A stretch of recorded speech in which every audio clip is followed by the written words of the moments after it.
You're listening to On Mission with Dr. Matt Davis, a podcast designed to explore the personal mission of everyday leaders. Hear from men and women who are making a difference in their corner of the world and discover what keeps them on mission. Welcome to On Mission with Dr. Matt Davis. I'm Jonathan Sheeley. Our guest today is Watertown Police Chief Dave Brower. Dave and his wife Marcia have 3 children. Dave worked on a farm from a very early age. His favorite meal is an excellent prime rib, medium rare with grilled onions, with a loaded baked potato with corn on the cob, ranch salad with giant croutons, finished with some French silk pie, washed down with 2 or 3 glasses of cane sugar Mountain Dew on ice. Okay. He enjoys shooting sports, video games with his kids, board and card games with his family and friends, and watching crime, history, and science documentaries. His favorite sports team is the Vikings. The Packers are a second close. Dave, welcome to the show.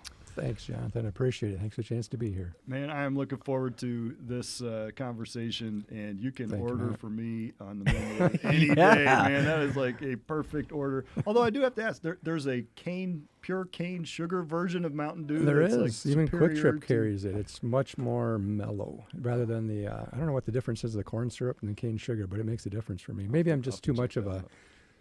Well, given your impeccable choice on the other, I feel compelled to give you a shot on Yeah, there's benefit of the doubt, especially with the inclusion of giant croutons. I'm with you, man. Yeah, like that was really That's specific. good. I like the giant croutons. 'Cause, nobody likes a little crouton. You can't get the fork on there. Yeah, no. It's just you're chasing the thing around the plate. Like, if it's not covered in croutons, it's not a good salad. Is it even a salad at some point? It's just like croutons with some lettuce, some garnish. I've never heard a more Midwest meal either. That's true. Yeah. You would not do well in India. All right, so none of those things. Well, onions. I think you could get good onions. So, man, I tell you what, we are blessed here in Watertown. You have been serving and protecting for a number of years, and now being the top cop in town just means the world to us to know that you and your team are patrolling and keeping us safe. I know there's a lot that goes into that. And just even as a Christian to be in that role, it's going to be a fantastic conversation this morning. So before we get into all the details, though, Jonathan's going to hit you with kind of a big picture question. Sure. We would like to know what your personal mission in life is. Yeah, so I kind of break it out into 3 portions: integrity, hard work, and competence. Integrity, pardon me, is something that you can always have with you. I can always bring it with me. Doesn't matter my situation in life, doesn't matter whether I'm on the job or on my own personal life. Can always be in control of my integrity. And that's something cops like a lot. It's control. We're very much about that. It become actually a negative thing in a lot of ways. Sure. But in this way, it's something that I can control and bring that with me. Add to that hard work, just the honest day's work for an honest day's pay. It's kind of compares a bit there with integrity. But once you bring those 2 things together, the things you can control, integrity and competence, and then wherever you are, wherever God has placed you, whether that's a business, whether that's a family, if you focus on those 2 things you can control, then the competency just kind of comes organically, just part of that situation. So that in the end, there's no desperate need to be competent.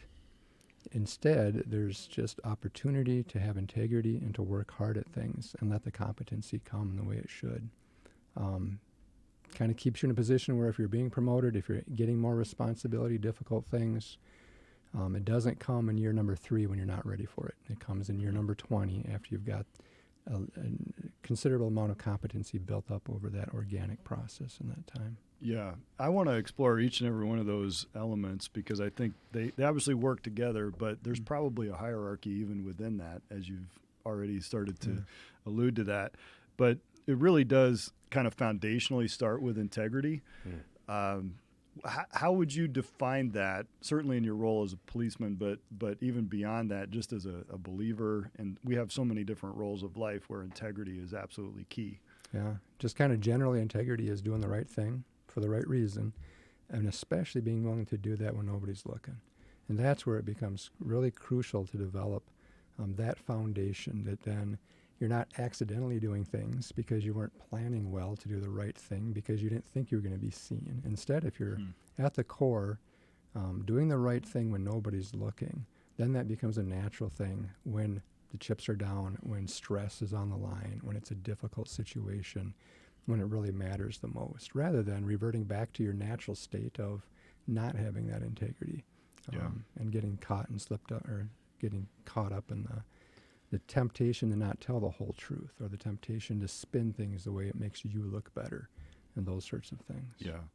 But probably the tension between integrity, as you've defined it a couple times, in moments where you're sort of behind the scenes or by yourself, nobody knows that you think nobody knows. And there's been plenty of cases where criminals have found out more people knew than they thought. But that there's a tension between doing the right thing when it won't be found out, or I think it won't be found out, versus the reward of getting away with it, and versus maybe there's not seen as a tangible reward for integrity, doing the right thing when nobody notices. Well, then what's the point if nobody's going to notice and reward me? But is that a little different for the believer because we have a more eternal calculation of all that? Oh, I definitely think so. Yeah. It's okay for the believer, in my opinion, to do things so that God is pleased, so that God rewards. Sometimes the believer will say, well, I got to do things just because it's what I do. And I don't think that's scriptural. I think God is very clear that he grants people rewards for the effort that they put into pleasing him. So I think that makes a big difference, where I can look ahead to things that are around the bend that I can't see coming and expect that reward from God. And I see that throughout my life 1,000 different ways, where he rewards me well after the good effort that I put into things, and I could have never seen it coming. And his reward is constantly way better than anything I could have planned for or dreamed of. Yeah. So to wait for him is just a constant biblical theme. Wait on the Lord is just over and over. But what would you say to somebody who says Christians shouldn't be involved in public service roles like this because this whole integrity thing is just a mask to impose your Christian values on people who maybe don't identify as a believer or as a Christian, and is it sort of I'm always for me the right thing to do is to just walk around with a gospel billboard all the time, and are you trying to impose your values on someone else by doing the right thing, or is it something more universal than that? You know what I mean? Like there's got to be some lines that you've really thought through there in terms of public service. Yeah, for sure. I think, give me some more on what you're going for. Well, I'm thinking, okay, you're the chief of police, and you're saying integrity is we need to do the right thing. Yeah. And I think, everyone from the Supreme Court on down to the state of Wisconsin rule book for criminal justice, if there is such a thing, and the sentencing guidelines and the exclusionary rules. I mean, all of those things would be codifications of right and wrong. But for the believer, there's also another set of right and wrong, which says that, I'm serving a higher power and a higher authority. And there's a whole segment right now, and I hear this a lot in relation to politics, for example, that Christians in particular shouldn't be involved in public service because somehow this idea of Christian nationalism, or we're trying to create the kingdom of God, through policing or through this and that.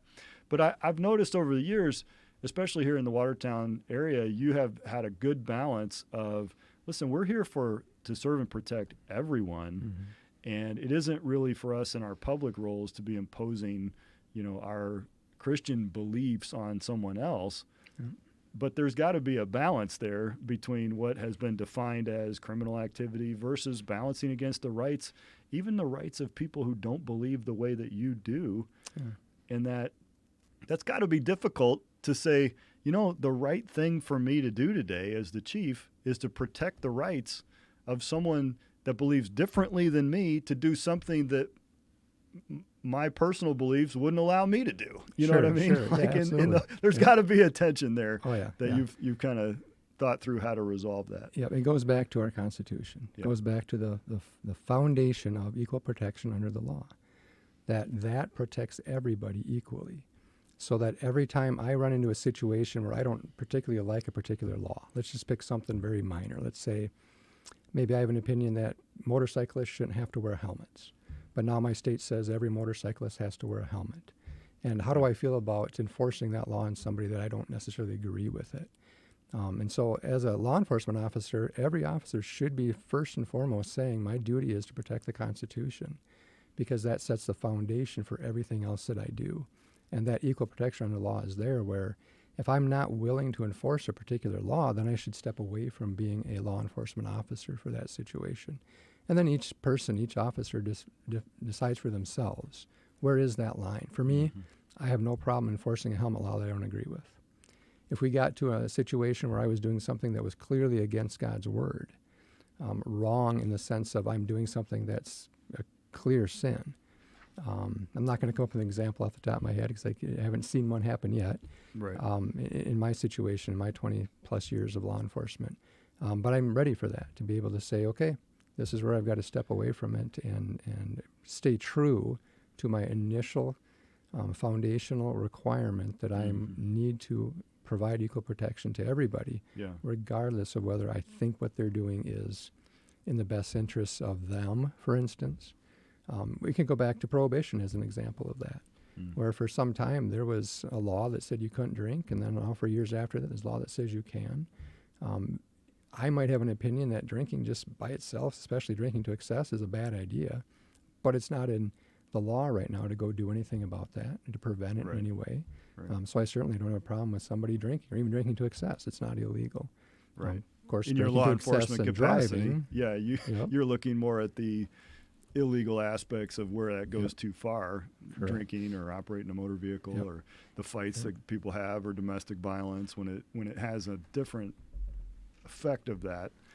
And probably the closest example I could think of in our lifetime would be some of the rules and regulations that started to come down through COVID. And I was thankful that here in Wisconsin we didn't have too many of those for too long.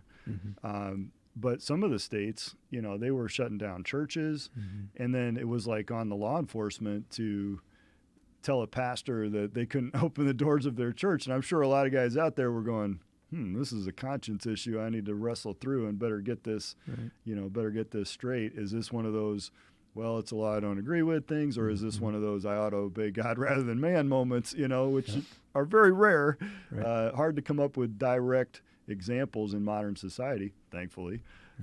But that's probably as close as it came, and you had to, like everybody else, I felt like making things up as we went along just to address a massive threat to, I think, all of our lives and livelihoods. And you got to remember that so much of that perspective is hindsight 2020. Yep.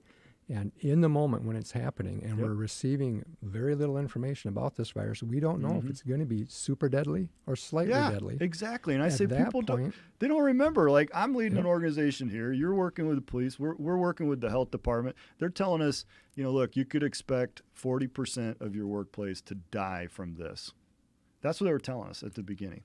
How do you not take that seriously? And as a worst case scenario, they're not telling you that that's for sure. They're saying this is a worst case scenario, and then they say, what's our responsibility as a health department to make sure the worst case scenario is handled? So they had my attention. I went to the meetings. I'm on every phone call. I'm saying, man, this is going to be, I'm going to answer to God for this, but I'm going to legally, I have a responsibility. That hit most of us really hard, especially in those early days. And then, like you said, hindsight, we can thank God that obviously was not the result. Right. But as we, what we had to go on at the beginning was very, very different than that. And I think a lot of the churches felt that way too. Like, hey, whoa, I don't want to lose the congregation.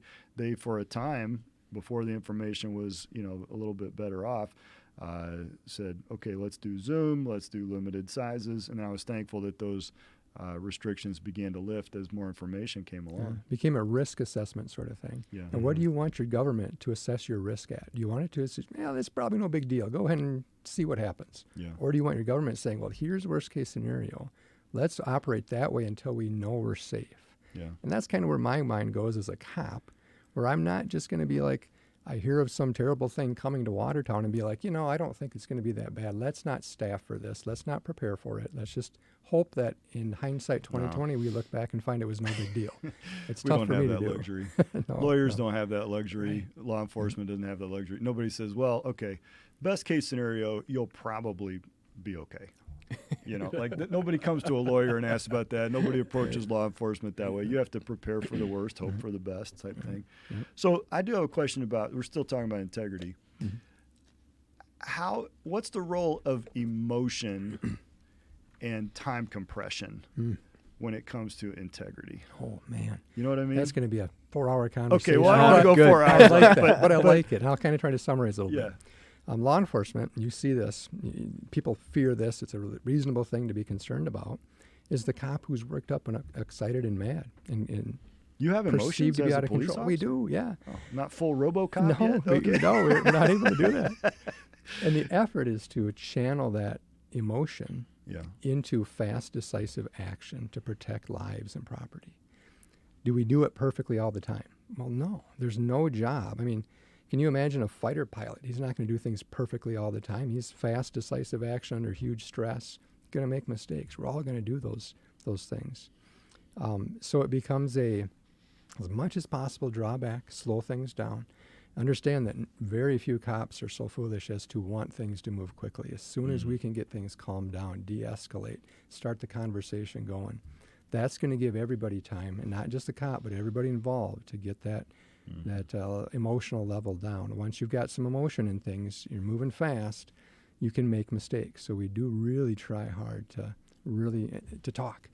I can't tell you how many times I've had a 30-minute conversation with a drunk to get keys out of his pocket, to move his car out of the middle of the street, rather than have to go hands-on with him and fight him. And I'm justified to grab him and put handcuffs on him and take his keys out against his will and use force to do that. But take a 30-minute conversation with this guy, and he'll give me the keys after 30 minutes. Do I have the luxury of time? So now that jumps into, well, what city are you working in? What's your situation? What are the calls for service?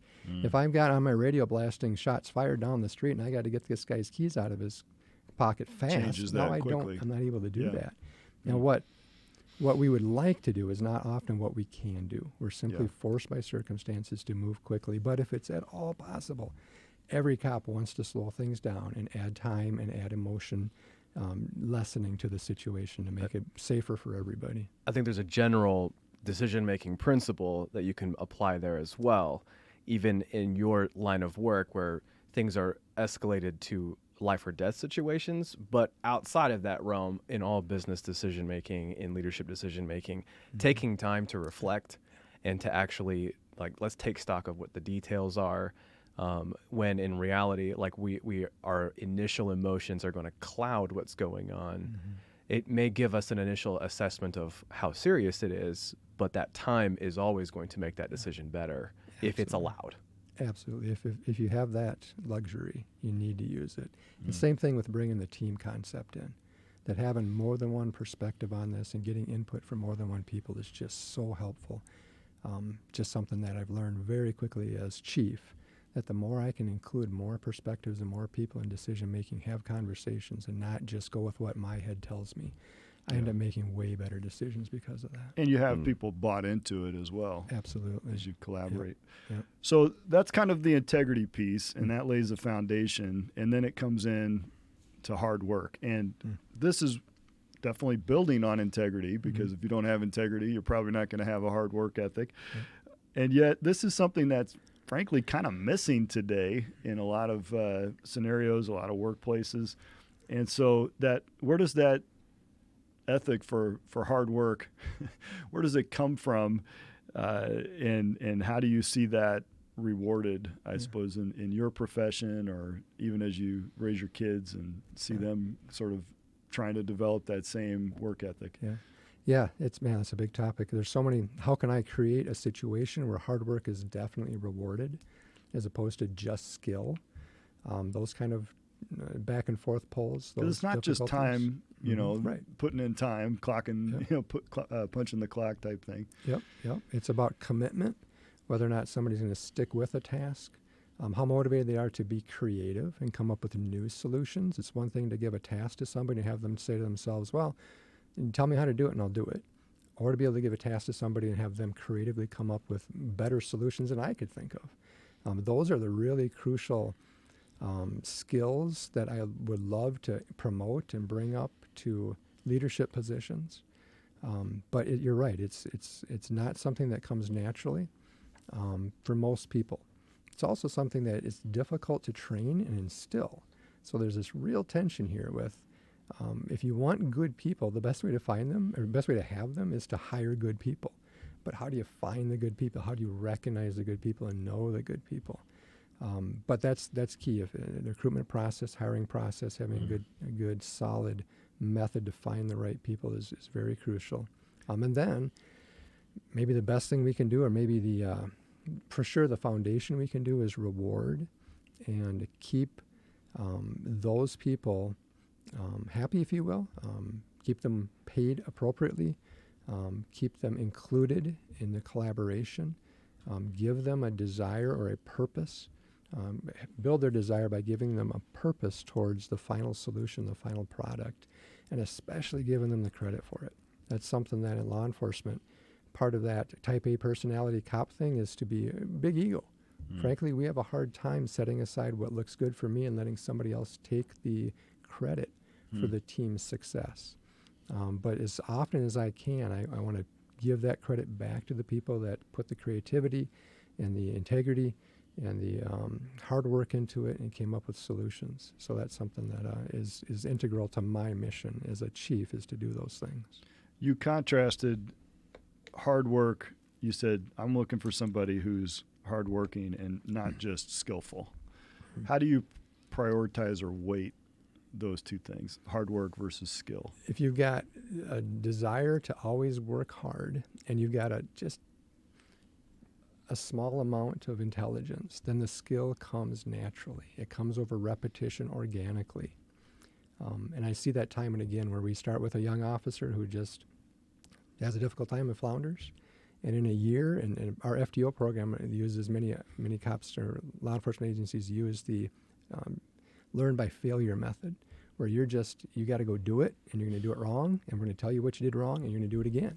And you're going to do a little bit less wrong, a little bit less wrong, until you're good at it. And it's amazing if people have the integrity to work hard, those two things, that with just a average amount of intelligence, you don't need to be rocket scientists to become really skilled at a lot of different things. Even life and death situations and fast, decisive moments can be very well handled by most police officers that are willing to put in the hard work and keep that integrity high, and then just let it organically grow into a skill. And that, I think, is kind of lending to your third element of the mission in terms of competence. Correct. Which over time develops and is kind of proven both to yourself and to those around you as you're recognized to have that ability, the experience factor. In your line of work, though, I would guess that the competency clock sort of resets at each new level of promotion. So now you probably felt pretty competent where you were at, and now it's last November, I think, you're promoted to chief. Does the clock reset? Now all of a sudden there's a whole new competency to develop? Absolutely. When you promote from a detective to a sergeant, you still get to do a lot of the detective work, at least training people, at least encouraging them. You can still fall back and say, yeah, I'm not very good at sergeant stuff yet, but I'm still really good at detective stuff, and I get to do that every now and then. But it's not nearly as much. Let's say 30% is stuff you used to do and 70% is new. Promoting to the captain level, the next step up, now it's maybe 90-10. Promoting the chief becomes, none of my skills are useful. I've got to be a completely different thing. Oh, wow. For instance, it's public speaking. Most cops become cops saying, I'll never have to speak in public. That's fantastic. I'd rather face the guy with a gun than go out in front of a group of 300 people and talk about something. That's the reality. And so they learn public speaking is walking into a crowded bar with 40 people fighting and having command presence and shouting out orders and getting people to obey. That's public speaking to a cop. Does that work really good as a chief? It doesn't work really well as a chief, you know? You walk into a meeting with the mayor. Right. Or even a meeting with my subordinates and start shouting out commands. It just does not work. And that's just one example of many things that police work, interrogating a suspect. Now, I'm going to sit down with an officer who's done something wrong and do my best to not do any of the criminal interrogation tactics I used to be really good at. Because this guy's not a criminal. He's just a friend and a colleague and a subordinate and a cop who did something wrong. So I've got to find new ways to interact and to deal with these things. So, it's a huge learning curve. I I'm easily as incompetent as chief as I was incompetent as a brand new officer. It's literally right back to that situation of feeling like, man, I'm doing everything wrong. And unfortunately, remember the FTO process? You were set up, you were expected to learn by failure. I don't have that luxury now. No. I don't get to learn by failure anymore. I do learn by failure. I do fail, and I do learn from that. But I don't have the luxury of having an FTO next to me saying, hey, it's okay that you failed on that. It's okay that you did that thing wrong, and it's going to affect the department for the next 2 years. You just don't have that luxury. So I think the pressure is more as chief than it was as officer, and I feel that very strongly. Are there resources or support mechanisms for you as a fraternity of chiefs or other kinds of mentors or resources that you can draw from in that? Yes, and there's a mentor program through the Wisconsin Chiefs of Police Association. I've met a mentor and had one conversation with him. He's available on my speed dial. I can reach out to him for these sorts of things. Great guy. Nina, police chief. Aaron is his first name. Really going to use him when those things come. But even more than that, I can depend on the people who have been there as my subordinates, my captains, my sergeants, my officers, my detectives. Having that ability to sit down and talk things through with them is just so crucial and key. Well, I noticed at the reception when you swore in that you have a number of very senior guys that work now for you that have, seems like, significant amount of experience and may even be somewhat older than you. Oh, yeah. Yep. And so that's got to be a good support system. But it's probably also an interesting new dynamic for you to have to try and navigate that part of it. Yeah, that part of it, and I know what you're getting at, and that's really quite easy for me. Good. Because I've always had that idea, that team mentality. I really thrived when I was a subordinate every chance I got for a team mentality. So that's something I've been able to just turn up to the max, is to bring everybody in and get input and, again, give back that credit when their ideas are what's being solved. I mean, I'll literally put in an email, here's what we're going to do. So-and-so came up with this idea. It's a fantastic idea. Thanks for doing that. And just give that credit as often as possible. And now I've got people that are quick and eager to throw out ideas. I'm very careful that no idea is a stupid idea. Let's talk about it. And if everybody in the room agrees it's stupid, then we'll stop talking about it. But initially, let's discuss this stuff. There are stupid ideas. There are stupid ideas. I agree. But I know metaphorically what you mean. Right. Yeah. Let's get it out there Let's and talk about it. Maybe it will Exactly, lead to a good idea. Exactly. And that's really what it comes down to, brainstorming-wise. Right. But I think you're creating an environment that is probably pretty rare in the police command structure mentality. Maybe it's a more modern approach to it. I don't know. It really is. We're a little bit reluctant to catch up with the times, but it really is creeping in. And not more than creeping in, it's becoming the norm for a lot of places. Aaron, the guy from Nina, as he and I sit and we talk about stuff like this, man, he's telling me stuff that he's doing, and I'm like, that's exactly what I'm talking about. He's bouncing stuff off me, and we're lockstep on this. So I don't think it's nearly as unusual as it was, let's say, a decade ago, maybe 2 decades ago. So from a criminal justice theory standpoint, there's the sort of crime and punishment. These are bad people we need to identify and remove from society, and there's definitely some truth to that. Right. And then there's the rehabilitation side of things. Let's do that. Then there's community policing, and there's slogans and logo statements Buzzwords, like serve and protect. And I think most of us understand the protect part of it. You're the guys with the guns that protect us from the bad guys that are out to get us. And, I hope there's not too many of them, and I hope that you guys are safe in doing so and have the skills and resources to do that. What does that service piece look like in your mind as the chief? What is it that you're trying to accomplish from a force dynamic and a culture that creates that sort of community service element? What does that look like for a police officer? I mean, is it strictly walking old ladies across the street, getting cats out of trees, or what is that orientation towards the community that a police officer should have? So, and just as mostly just brainstorming as I think through this for the, without a lot of time to think about it. Protect and serve is ordered that way. Protect is a priority. Serve is if we have time for it, and that might be in the traffic crash. Do I have time to walk the little old lady across the street and help her get through this, or do I need to deal with the guy who's bleeding in the car and during the crash? You've got so I've got to prioritize this stuff. But then the service, if we have time for it and we make it happen, and we do have time for it, I absolutely believe that, that then segues into the opportunity to protect, where we've got people that are willing to call us for help because we've served them in some way, in some small way, like walking them across the street or just having a conversation with them and getting to know them and letting them realize this is not just a situation where every blue uniform person is exactly the same as every other one. I can resonate with this person. I can get to know them somewhat. Remember one time back as a sergeant, I was driving around our Boughton Street complex, big buildings, lots of apartments, and I see a guy walk out, happens to be a black man, who walks out, stands on his front door, and two little kids come out behind him, and he points, and they start running. And I'm like, I know exactly what this guy is doing. Those kids have too much energy. They've done something wrong. The same thing I did when I had my younger kids. It was like, you guys are fighting too much. I need you to take 3 laps around the block. Get back here, and then we'll talk. Yep. And so I jumped out of my squad car, walked up to him, and he was a little standoffish. Like, why is this cop approaching me? It was after dark. He's kind of wondering, is he going to say I've done something wrong? And I walked up to him, stick my hand out, and say, I'm Dave. Are you having your kids run around the building to get rid of energy? That's exactly what I used to do when my kids were your age. And we made a connection there. And he had a big smile on his face, shook my hand, said, hey, it's fantastic.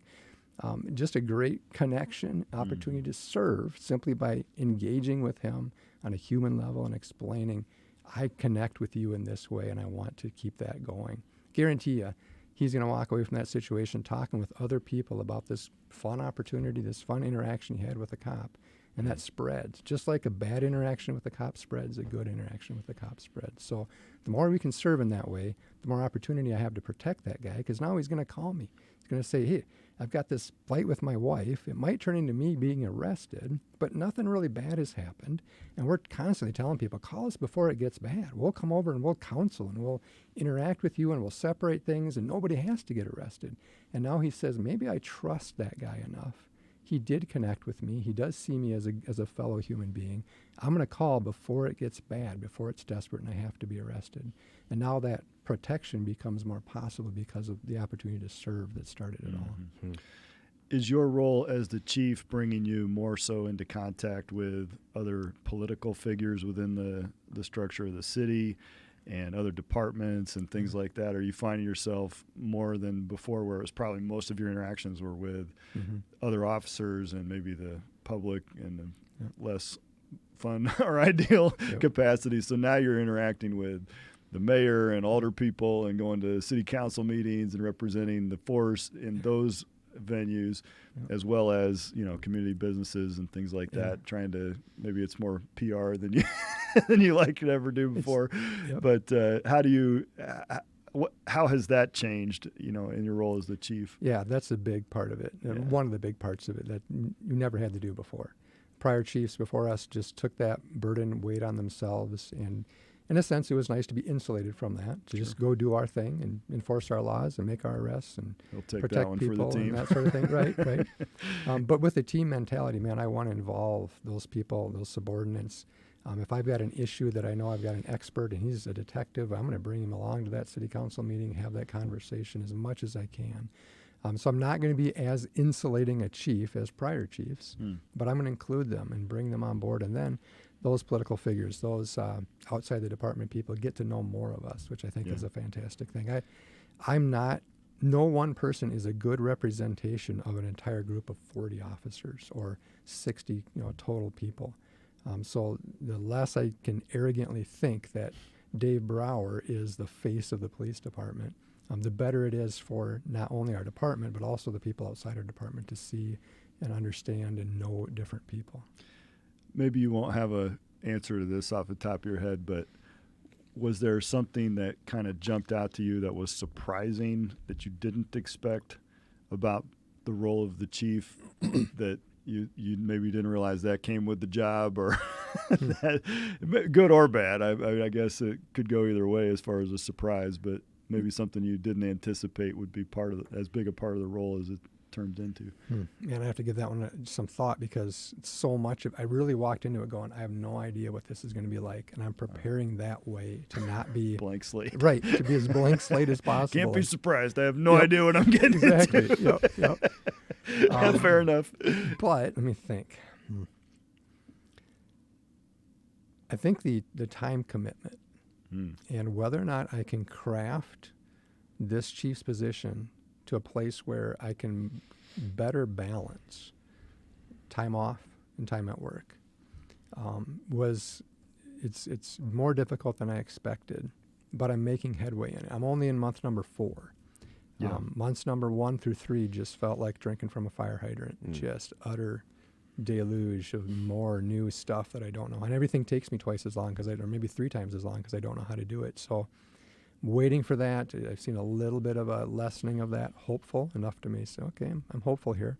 I even took the afternoon off today, for instance, and I'm like, I think I can make this fit into my schedule. Well, I couldn't believe that you had the time to sit down with us this morning, so that was a blessing. This sort of thing is a great use of my time. Yeah. So maybe that's something that jumps to mind. So that's a segue into probably a good topic for anybody who's going into any line of work, but in particular criminal justice. It seems like it's super hard on families. Your wife is here. She's just off camera, and she's a huge blessing. Serves here at Maranatha, and we're thankful for that. And she's obviously your biggest fan. And I'm her biggest fan. I'll plan to just be number 2. I'm never gonna be able to be number 1, but I'll go for number 2. So you have a wonderful family, a wife that loves you and supports you in this, and a partner in that. Yeah. You're involved in your local church. You've carved out priority time, but you also have a massive job that will take every single minute you decide you're willing to give it. Absolutely. And more. You'll every day you'll always go home knowing there was more to do, that there's more job than there is you.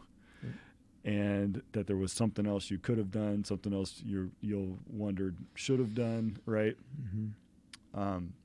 So how does the profession chew up families? It seems like divorce rates are so high amongst law enforcement. At least that's my perception. Maybe that's wrong.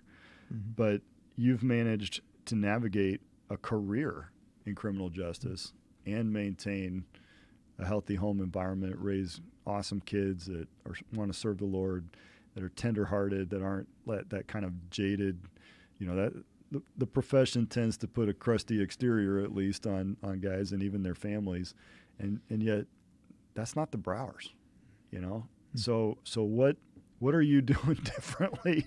Obviously the grace of God, but what does the profession do to families, and how can you guard against that? Yeah, it's God. There's I don't in any way look at my handling of this profession as having been in any way crucial or helpful towards the survival of my family. It is that damaging potential, that damaging of a potential, that in my own power, my own ability, no chance. It's got to be 100% God working. And that speaks to the divorce rate, that speaks to the suicide rate, that speaks to so much negative that comes to law enforcement. And it would be a deep dive to start talking about all of this, but kind of the thing that affected me most negatively, if I can kind of go there with it, is the control factor. Is we are trained as law enforcement officers to quickly control everything, because you don't know when this is going to turn into a deadly encounter for you or for that person you're trying to protect. So that becomes a trained, ingrained 8 hours a day, 40 hours a week method that cops become very comfortable with. And to not take that home to your family and use it on them is only by the grace of God that can happen. And that becomes something that God reaches in and either at the right time pulls that cop father, that cop husband, that cop wife, that cop mother away from those things, or he gives grace to the family to be able to survive those things and see past them and see through them and struggle on. So for me, it's only by the grace of God. I would be that divorced person, I would be that suicide person, I would be that terrible place, except for the grace of God. That said, there's lots of things that can be done that cops should do to help. One great analogy that I can think back to my earliest training in law enforcement was at Minnesota State at Mankato. Bill Lewinsky, great guy. You can look him up online, fantastic stuff. Google Bill Lewinsky. There's a plug for Bill Lewinsky. I love that guy. He taught us, he trained us. He had an entire course this semester on police stress. And he required a 40-page paper for a 3-credit class. Whoa. I wrote 60 pages, and he was like, I'll take it. It was that good of stuff. One of his analogies was the guy who walks out on his way to work and reaches up and touches his head and touches the tree. And then as he comes home, he does the same thing. He touches the tree, touches his head. And he says, that guy is deliberately on purpose remembering that I'm taking off my cop hat and I'm putting on my cop hat, and I'm not going to be a cop when I walk into my family. And that by itself, if every cop, regardless of whether they're leaning on God or not, if they could take that one little thing and make that real and make that happen, it would make a tremendous amount of difference. I did not all completely blatantly be honest that I did not do well at that for many years. God reached in and got a hold of me during COVID. We mentioned COVID, that I was out for 3 months with a serious brain fog issue. Probably going to be not able to return to law enforcement. You don't want the guy with the gun in his hand to have a brain fog issue and not know what to do. God healed me, got me right back into the saddle again at the very last moment when I was utterly destroyed and figuring that things were going to be no good for law enforcement. And it's been great since then. But at that time, he got a hold of me and said, my wife finally saw me in a position where I would listen for the first time in decades. And she said, you have major problems going on. And for the first time, I didn't try to control it. I didn't try to say, well, that's not right. No, here's where I'm doing fine. Here's where things are. Here's where you need to change. For the first time, I said, you're probably right about this. And I listened. And over the next 3 months of brain fog, I got right with God and right with my family and became a much different person. By no means doing great yet, but progress and steady progress moving into that. I remember that well, and we certainly prayed diligently for God to help you through that or redirect your career, because that's what it came down to at that point. It become a huge threat. And yet it's hard to be the one going through that. I mean, it's your brain, so it's hard to know if your brain's tricking you.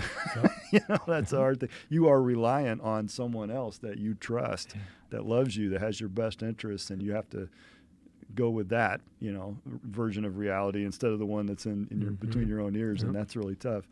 But also just to submit to God as, okay, this is beyond my control, and that's the one thing that you've thrived on and been trained to maintain your whole career. So that had to be ultimately uncomfortable.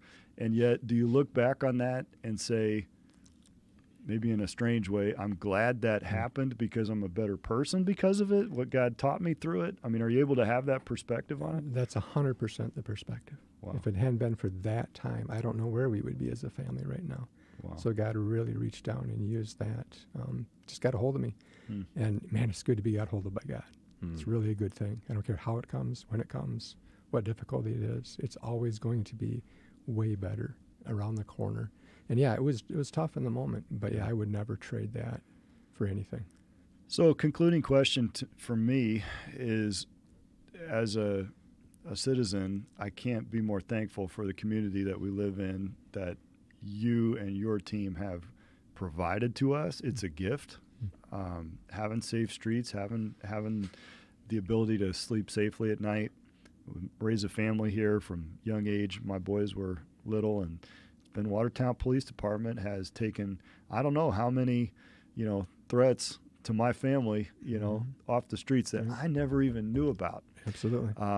And so my perception of Watertown is it's this idyllic, wonderful town to live in and grow up. Your perspective on it is, well, at night, different things come out, and there's other things that only your team would know about. And so how can we pray for you and your officers so that we're diligent to maintain our side of that bargain, so to speak, that we enjoy from you, but how can we pray for you and for your team? Yeah. So come to a ride-along with us. That's what I would absolutely recommend for everybody that wants to know how to pray for a cop. We have a ride-along program. Most agencies do. Sheriff's Department on both sides of us, Dodge and Jefferson, have that as well. So spend 4 hours in a car with a But cop. then I might know more about the creepy things in the night, and Then I'm you a want little to. concerned. You Like probably maybe I'd be better ignorant, you right. know? But you probably won't in Watertown. We are pretty Okay, idyllic. So you'll okay. probably go 4 hours and just have a traffic stop or two, but you'll get to know that cop a little bit and get to see how they tick and how to pray for them. Pray number one for safety, of course. That's an absolute necessity. We are constantly doing things that are dangerous for the good of other people. That's that self-sacrificial part of this career that gives us great meaning. At the end of the day, I didn't just get a paycheck twice a month and then made 5 million widgets with my life. I invested in letting other people go do those things that make them happy. One of the great sacrifices, it's tough to explain, and most people don't until you've ridden with that cop and you've talked about it with the cop for some time. The sacrifice of being willing to take the life of another person to protect the citizenry is a really difficult weight on people's minds, on officers' minds. So pray for that they can survive that reality. That is not only a hypothetical thing; it's happened. And it's something you, as a cop, you are constantly on edge, prepared for that the entire time you're on duty, because you're in a uniform and you got a gun there.